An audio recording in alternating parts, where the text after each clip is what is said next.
Yeah. Round two with If J my Maas. voice starts sounding like the fries guy in The Simpsons, would you like fries with it? Yeah, just ignore it. Just keep going. So we just did this with Ryan Lewis. Yes, We're we just did. going to do it again. Let's do it again. This time with a taller version of a producer. Sure. Somehow you're almost as tall as me while I'm standing. Fucking pathetic. My gotta- Irish jeans. We got to didn't get you let me next grow to very Julian at Amphion. He's a Finnish tower. Yeah, This dude, guy. I've seen too many tall guys here. I'm Yeah. typically like the tallest guy in the room. the tall yeah. guy, yeah. And, like, and I'm walking around and I'm seeing all these like Swedish dudes and stuff. It's like, Yeah, there's a lot of Swedish guys here for sure. yeah. How's NAMM going? It's a wild time, right? I would say it's fantastic. It's NAMM-tastic. Yeah, absolutely. We call these NAMM-isodes, guys. Namisodes. Yeah. You know, the Namthrax is not struck yet as the way I did in 2020. I'm sure I'll get sick by the time I go home. I got sicker than I've ever been in my life. NAMM 2020. NAMM 2020. Had to have been COVID. Like that's early COVID. too. my business partner Ken, the other co-founder. He came and he had to go to the ER 3 times. He wasn't in the booth for more than a minute. Oh, that's right. Judd was telling me about Yeah, that. Darren over there had like a fever of like 104. It was crazy at NAMM 2020. Scary, man. We were like the sneak preview for the pandemic. It was super fun. This is I'm an absolute hypochondriac, so Okay. now I'm like, oh, So- Oh, great. yeah, I'm Great. just gonna make myself sick I'll just now. lick your face halfway through the interview. Yeah. It's not Just get it that over with, safe, yeah. actually, yeah. So, as a audio engineer and as a music producer, Yeah. what do you look for in a microphone? Is it durability? Is it a wide range of case use? What is it? Yeah, I have enough, so I don't need a wide range of case use as much anymore, although I do have like workhorse microphones that But you did at one time, right? Totally, yeah. I would say reliability and it has to sound good and it has to work. So the way I ended up with a V4 is my Soundalux U195 after many years of dedicated service. R.I.P. Died. And I was in the market for a new large ethylene condenser. You guys had forged a relationship, and then I did what everyone does. I went online and I tried to see what people candidly thought of your products, and the reviews were good. Yeah. So Very. I tried one out on the last LP I did on lead vocals, and the vocalist loved it. The vocalist literally was like, I was like, yeah, I might do some content for these guys if I like the mic or whatever. And he was like, can I be in it? It's like, I love this microphone. So. It's funny you say that. We were talking about this earlier, how maybe you meant the singer loved how it made them sound. That's probably what you meant. But there's also an aesthetic vibe to these microphones, and the wing and like the whole branding.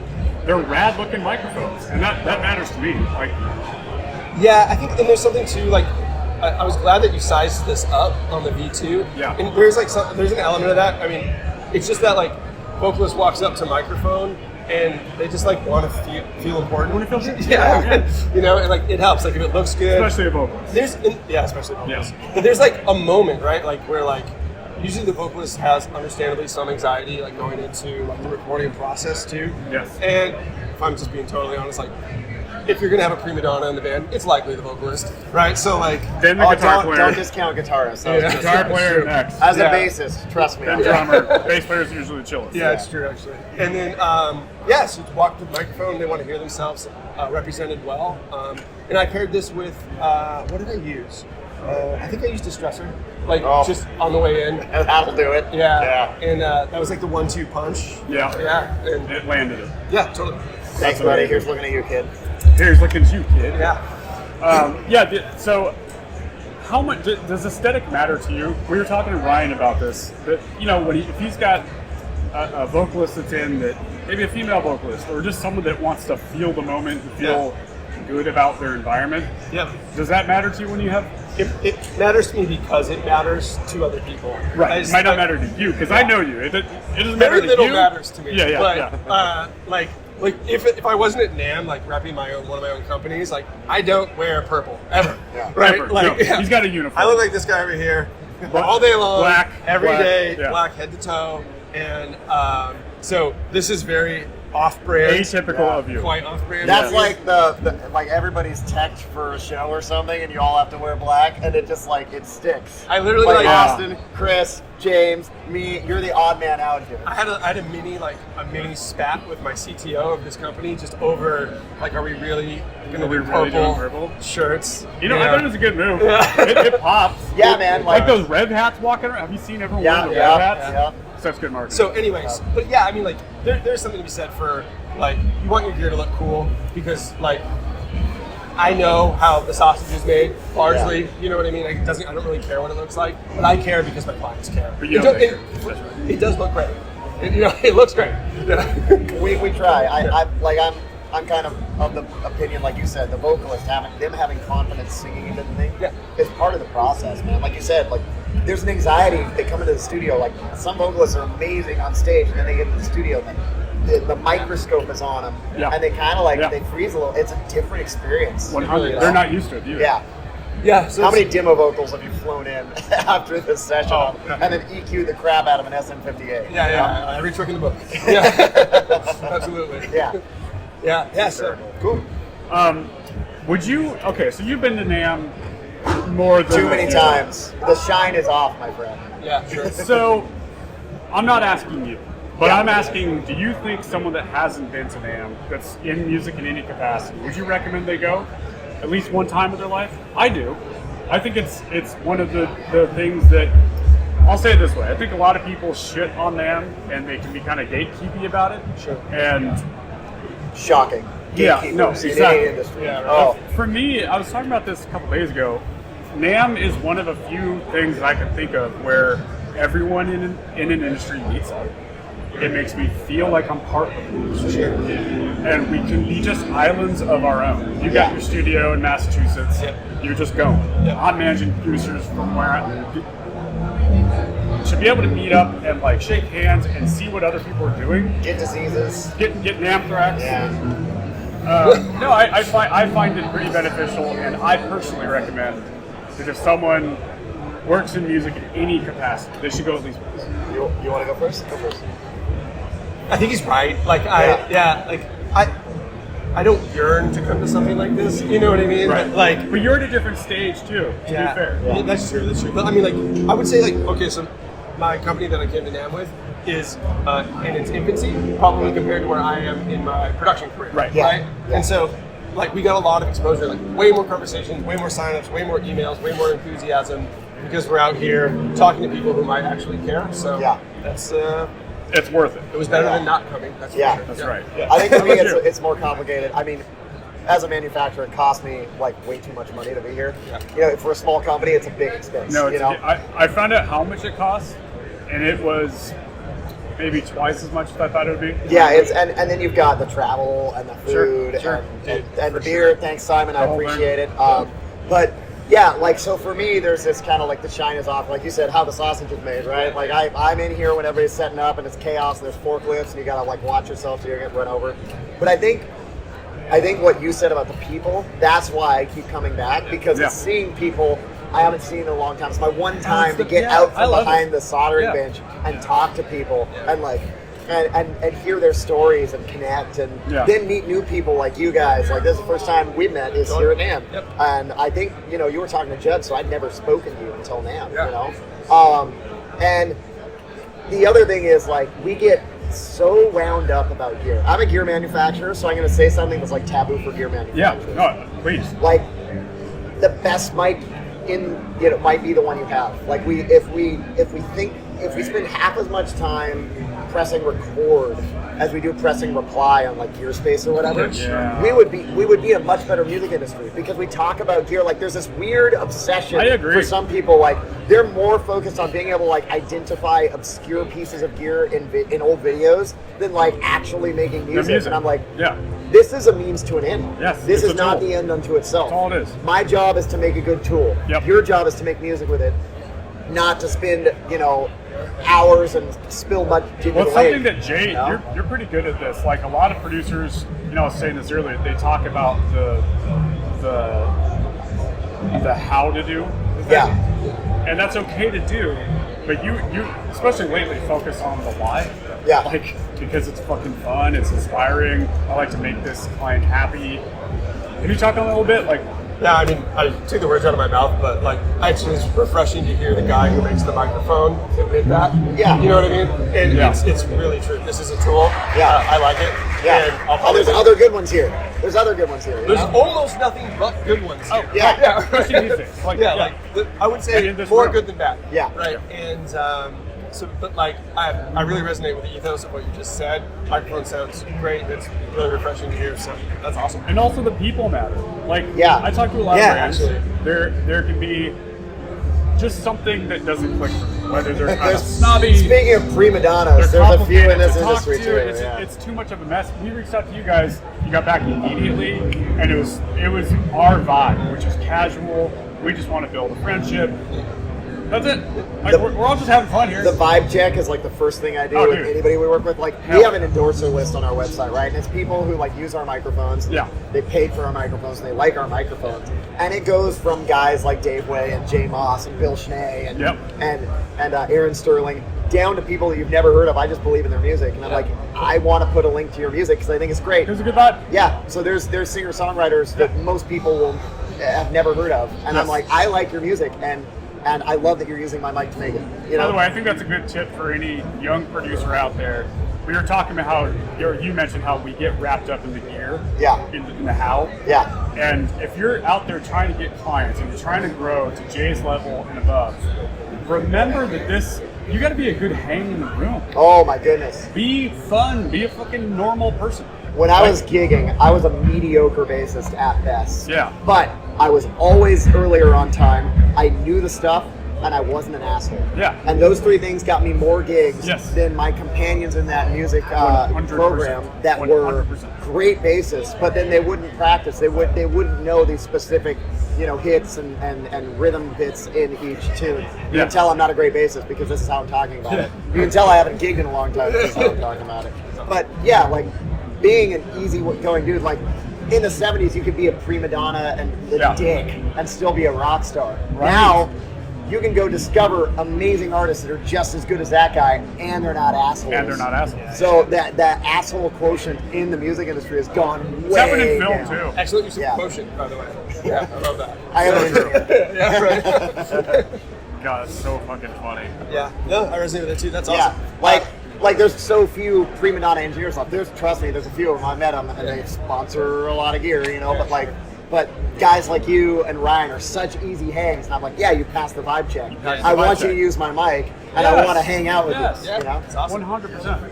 That's cool. Like you said, like the people matter, and that's a very punk mentality, which resonates with me absolutely perfectly. 100%. Yeah. So like, if I wasn't already pumped, now I'm just like, I don't know. I know I'm gonna be like putting the mic up like That solidified that. Oh, I've done my job. Now I'll take the mask off and just be like that gaping prolapse penis of a human being. That's awesome. Do you have a website for that? I mean, there's probably a website for there. that. If you Google that, it's going to ruin your algorithm forever. So I do not encourage Or it. enhance. No judgment here, man. Oh man, Dude, so what's the plan for the rest of the day? Are you just hanging here, talking to people to come up? yeah, the same thing has been for the last 3 days. Try and stay on my feet. Try not to get too tipsy. Yes. Talk about the microphones. Try not to lose my voice. And like think meet you're doing cool good. people like Chris. This guy came just for you guys, Yeah, he's and the we were best. talking in between the two interviews, and like. I was like, you gotta write my marketing copy. You see, he was waxing philosophical about analog gear in a way that I wish I could. Right. And I'm like, dude, I wish I'd met you 10 years ago and had you write my marketing copy, just because the guy spoke about it so eloquently and so thoughtfully. Yes. And I'm like, this is what I'm here for: is the connections and the relationships, and maybe the beer. And maybe the beer. Yeah. So Jay, you Oh, have microphones too, I guess. The V4. Yeah. Yeah. What about it? Well, I mean, what is the specific use of the V4 from your opinion? And I want to hear why you like it. Oh man, it's a workhorse. We try to, there's a subjectiveness that comes through to every mic because we design mics the way we think albums should sound, and that's a different thing for everybody, right? Like there's objective things, noise floor, and things like that, but there's also, this is how I want records to sound. I love Al Schmidt's stuff, and I didn't know how much I loved Al Schmidt's stuff until I started looking at liner notes and realizing that all my favorite engineering was Al Schmidt work. So like that open, more natural vibe, not too geeky on the top end. There's a lot of really bright mics out there, and we've gone the other way, and it's really tame on the top end and really smooth through the mid-range, not a lot of peakiness. We try and make it so you don't have to do a lot of de-essing, because that was something that always bothered me.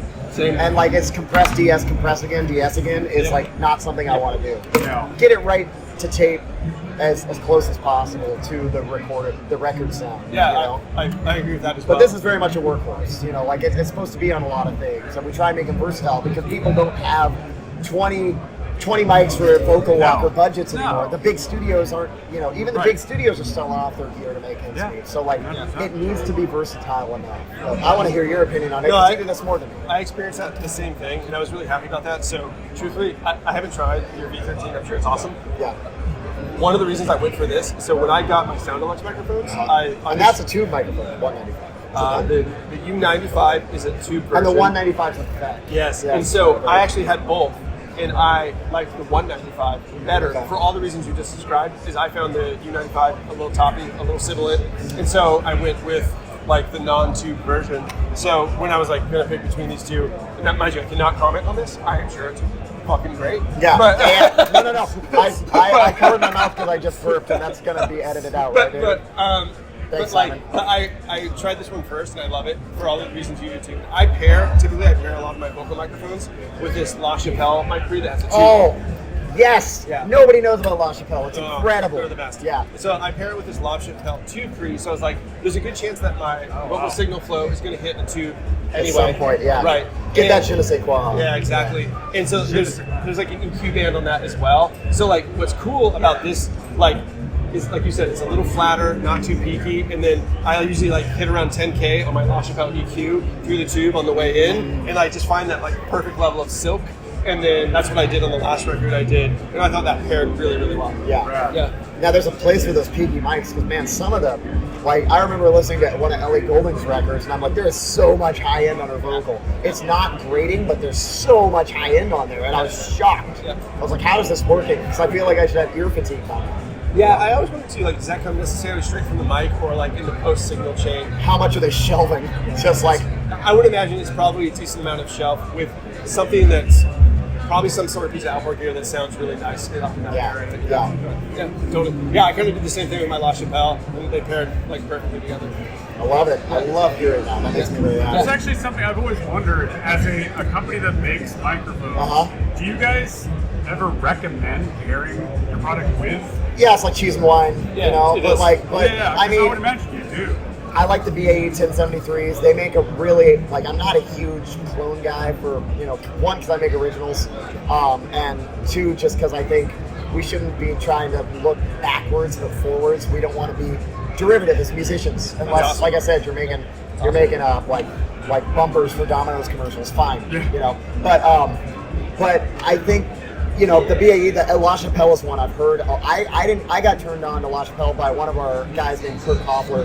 He's an engineer out of Maryland, great dude, and he said, "Man, that La Chapelle's awesome. You got to try it." And I heard it, I was like, "How have I never heard of this company? It's so incredible, tube and like relatively affordable stuff." Yeah, reasonable. I mean, they're not cheap, but they make accessible. Yeah, accessible is the right word. Yeah, we do recommend pairings with preamps and compressors and stuff, but like, I think for the most part, everybody in this room wants everybody else to succeed, you know, because like you guys talked about, there's the artist at the very tip, and that's what most people see, but there's this huge support system behind them, and we're part of that support system. That's what I love about NAMM. Yeah. We're all here because of the artist. Yeah. But this is a multi-building, multi-level expo that trust me, it's probably a multi-billion expo too. I know what I paid. This microphone over here, I forget the name of it, Eric. V24. And so this is going to be the next price point up from this line. Yes. Yeah. Talk on that for a second. And yeah, this is really my first foray into high-end stuff. Like, I try to keep things affordable, but the AKG C24 is like this, like Ryan was saying, like an unobtainium mic. Yeah. Broke all the time, and because of the era in which it was designed, it had some flaws. It had crosstalk. So you can get this for how much less? It's, I mean, a really minty fresh C24 would go for like 40K. See, and this is going to be what, 8.9? 8.9. I finished the prototype on Wednesday. So like, the classic NAMM it's stuff, beautiful. right? It's gorgeous. Judd jokes that like NAMM stands for not available, maybe May. When it's in January. So yeah, that's hilarious.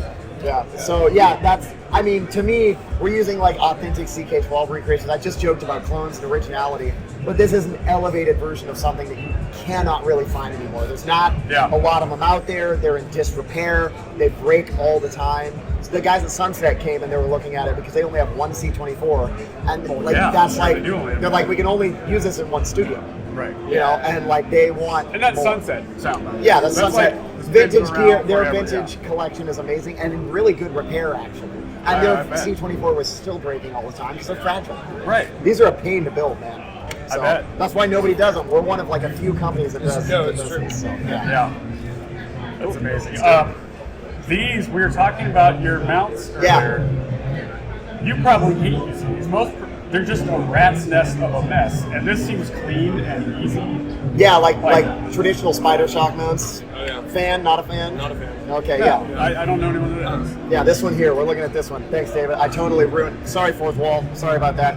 I'll put you guys together later. There is a cameraman. Yeah, I know. As it turns His name's out. David. And you're using like, We're using jet engine O-rings on them. Yeah, we're using the guy that supplies them is literally up the road in Brea, and he supplies them to Boeing too. That's Because rad. like it should. The stuff that holds up your underwear shouldn't hold up your mic. Yes. It's like my tagline. yeah, you were saying That's earlier, like, yeah. You're putting these thousands of dollars microphone hanging from this like Like a hair scrunchie. elastic- A yeah. hair scrunchie. It's insane. It is insane. Yeah. And they're a pain in the ass to use. Anyway, they're just clean, and someone commented It's trying to on it. reimagine things in a way that, like, how does this make it easier for you Yeah, totally. to do your job? Yeah. Everything, like we talked about supporting the artist, like, you could take bad tools. You could take, like, 5 MXL 990s and probably make a pretty great record, right? Sure, yeah, totally. But it's easier when you're using better mics. It's easier to have better tools to do your job. So my job is to make the better tool for you. Yeah. That's how I support it. The design's sick because I'm gonna probably put this on some cabs pretty soon. Yeah. And like if this went all the way around, it would limit like how close to the Yeah, grill. you can just get Oh, like yeah, this with right. the camera. Yeah. You can just get right up on that grill cloth. Yeah, exactly. And have like just That's like the perfect amount away Yeah. from the grill cloth. So yeah, I'll probably do that soon. I really love doing large diaphragm condenser on dirty bass guitar cab. oh Yeah, tool style. Yeah, totally. Yeah, so I'm gonna try that. I've got some bass to record pretty soon, so I'm gonna try on that. You're gonna send us audio though, right? Sure. All right, it's recorded. We got it. We got it. Okay, good. I have to do it. Yeah. Well, as we wrap this thing up, I'll ask you what I asked you this last time. Now Yeah. we have a different guest. Yeah. Sort of the state of the union of the music industry. How do you feel about That's it? loaded. Are you like, are you generally optimistic? Do you have energy going into the future compared to the '90s when we felt like Napster was ruining everything? Sure. How do you feel about this thing? We all do all day. You know me. I'm pro disruption.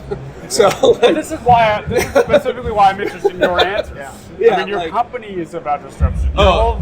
You're a punk kid. Tell me a little bit about Hit it this. in the mouth. Oh yeah, I'll tell you all about it. Yeah, so we're a cloud-based AI mastering company. Okay, so got we think we do it better than anyone else. And so I used all my computer science background. My partner is one of the lead engineers and developers for Reddit, and Wow. he also is a musician. So we came together and we made this product, which is born from like a punk mentality. We're musicians, but super hyper computer nerdy, and made a collaboration platform that also masters your music, saves you from mixed notes from HAL.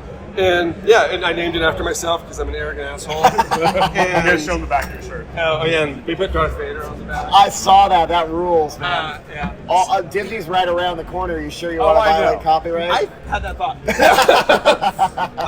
As long as you don't use any, I'm a hopeless Disneyland fanatic. There you Not go. a Disney fan. I'm a Disney Disneyland. park. Yeah, Disneyland. Absolutely. As long as you don't put any of their actual brands on there, you'll be Yeah. fine. Yes, to answer the question and not just strictly talk about myself. Yeah. I don't think you can stop things from evolving, things from changing. Yeah. And I think it's And that like, excites you. You're just bugging you, huh? dude, you gotta fucking roll with the punches, man. Like, Yeah. it just is what it is. It is what it like, is. Control what you can control. Exactly. You The can't horse control the way it industry. changes. The horse industry was fighting the auto industry. Too. And the oil industry is fighting the electric car. Well, dude, Yeah, I- man, this is what exactly. we do. I was talking to I've had a few people come up to the booth who really hate my company, which is awesome. I love jousting; it's Yeah. like the best. And so we're going back and forth about it. But I would say to those people, I'm sure the first time Pro Tools came here, all the tape dudes, Oh, it did. all the tape dudes were like, "Fuck this shit," They you know used what to I do mean? Pro Tools. Right? Yeah, and Pro Tools. right. But it was okay, 5 hour a rendering. new thing. No, Yeah. I don't know if you can find I have not yet seen any tape here at NAMM. No, I think not. Steve Mancini has all of it. Yeah, so like things evolve, and so I've always been a bleeding edge dude, a new tech dude. So like for me, it's not a problem at all. I just get excited by things. I think like it's cool to see the tools evolve. What's interesting is that like no matter what we're using, we can't succeed unless we're emotionally connecting with people. And so when I'm making records, regardless of what tools I'm using, whether it's an AI-based mastering system, whether it's recording digital, recording with a microphone that you make. I was waiting for the plug. Yeah, like where like you're looking forward, not backwards, and stuff like that. Like the output or the goal is always the same, which is like we need to make music that makes people like have the hair on the back of their arms stand up. Yes. And so like it doesn't matter what we use, right? So it's just cool to have new tools. Yeah, I 100% agree. Yeah. And like we were talking about the democratization of music and making it more accessible to more people. There's certainly more stuff you have to wade through to find stuff that speaks to you, but like, you know, we're finding artists we never would have found without that because we had the record gatekeepers, the record label. By the way, I don't even think just artists. I say this all the time, but it is damn near every day that I hear about a band, a company, a movie, a TV show, a podcast, or whatever. Yeah. And I've never heard of it. And then you look into it and you're like, oh, this is a whole thing. Yeah. There's a whole audience for it. They're making money doing it. And that inspires the living shit out of me. I love that. It's almost for me like a person who's like a trivia and fact collector and just like store way too much useless stuff up here. Yeah. Like it's like I want to listen to all of it. I'm like a completionist, but there's so much that you can't consume, you know? And yet like our existential dread box has like the entire recorded music history like at our fingertips, and that's amazing because I can listen to stuff and discover stuff that I never would have heard 20 years ago because the technology didn't exist and there were more gatekeepers. So like, you take the good with the bad, and there you have the facts of life. Yeah. The facts of life. And yes, facts of life. But to bring it back to the beginning of the conversation, as we kind of wind this up, I really like that like there's more choice and it can be paralyzing because there's so much. Yeah, paralysis. You're down, you're like, what movie do we watch? It's like there's too many fucking movies to choose from now. Yeah. So I think what speaks to me and I think people like us, again, it's the hang. Yeah. It's the vibe. The vibe. And because there's so many microphone companies in this room alone, all I'm interested in is a good product that looks rad, feels rad, and the people are rad. Yeah, well, now there can be like more winners. Maybe it's not one conglomerate winning everything, but it's like a bunch of different like little ecosystems that can all win. Capitalism would like to have a word with you. So. Yeah, true. That's what we're here for, man. What's back? Like, it's great. Yeah. Well, dude, this has been super fun. Appreciate it, Derek. Thank you so much, James. Awesome. Thank you so much, Proud of James. you. I really appreciate it. All right, dude. Awesome. Awesome. Thanks. Great.